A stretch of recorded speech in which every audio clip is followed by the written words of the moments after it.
Hello and welcome to Wellness Wednesdays. My name is Brian Costa.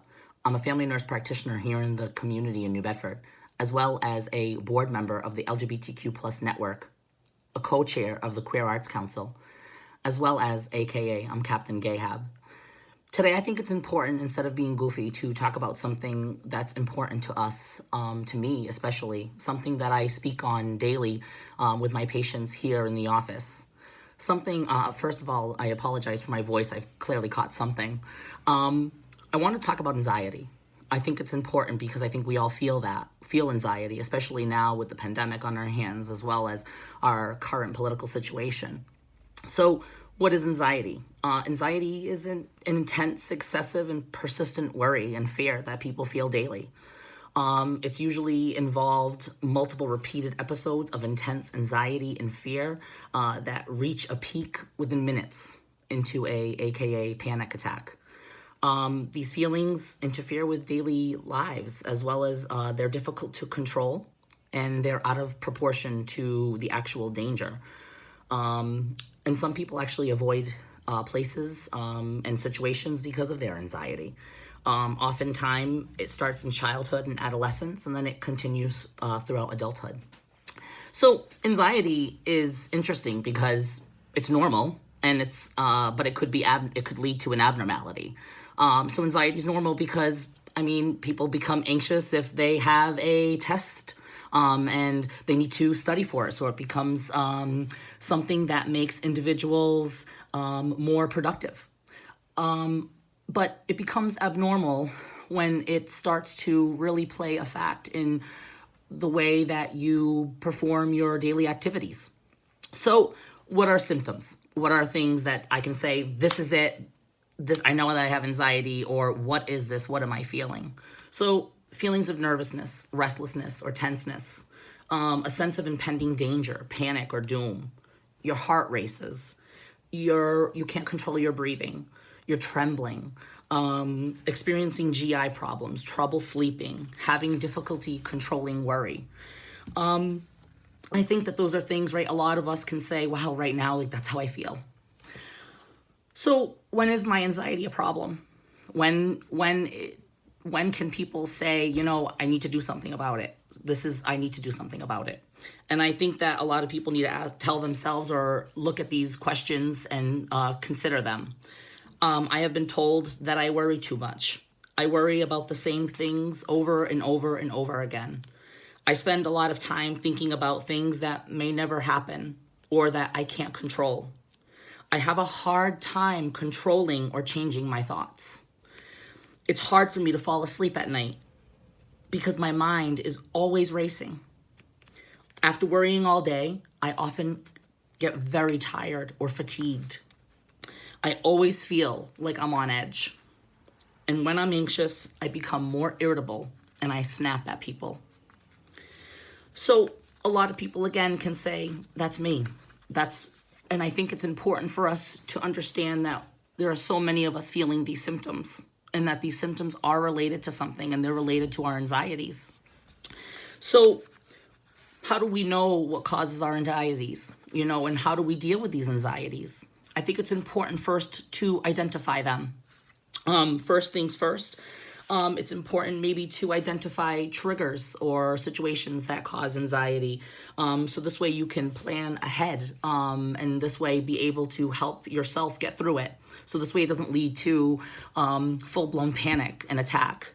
And that's by basically saying, maybe creating a journal and asking, is it a family or friend relationship issues? Is it large crowds? Is it meeting new people? Social anxiety, right?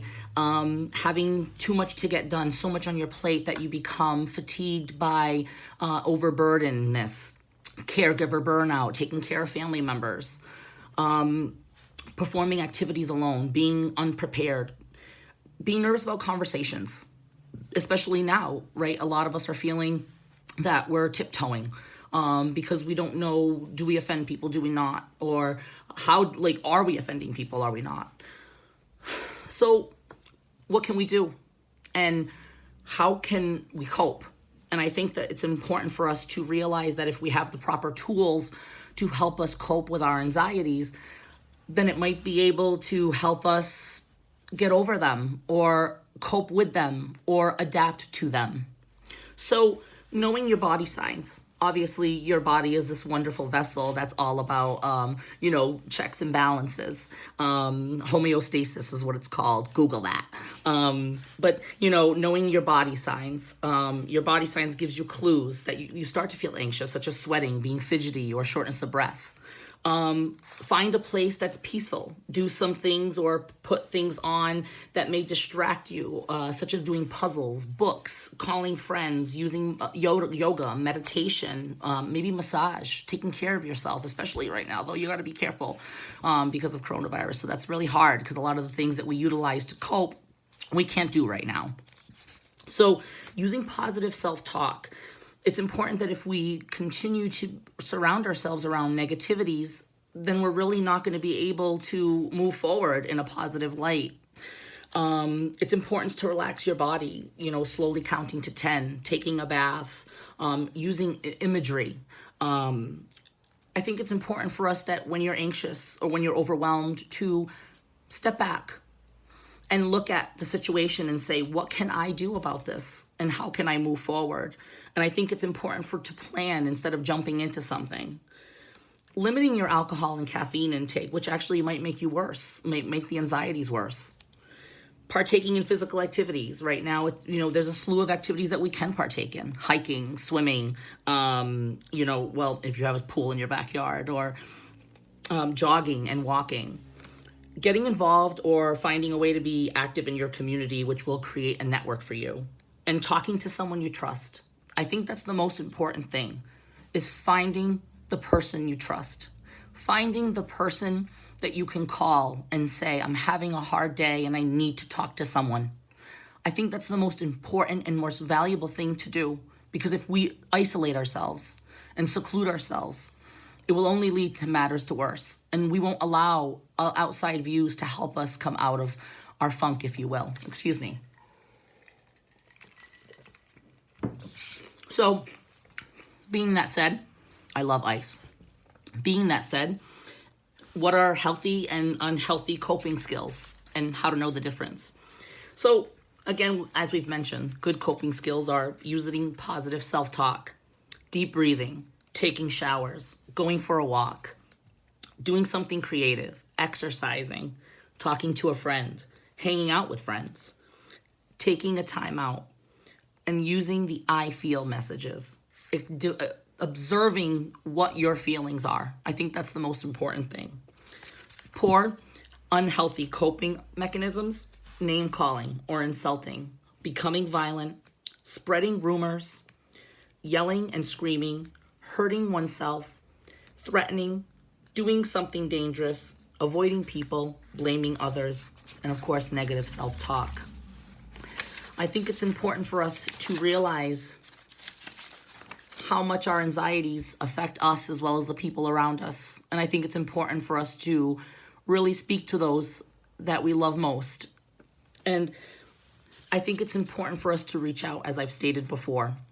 I thank you so much. And in wrapping this up, I want you to go forward and cause no harm.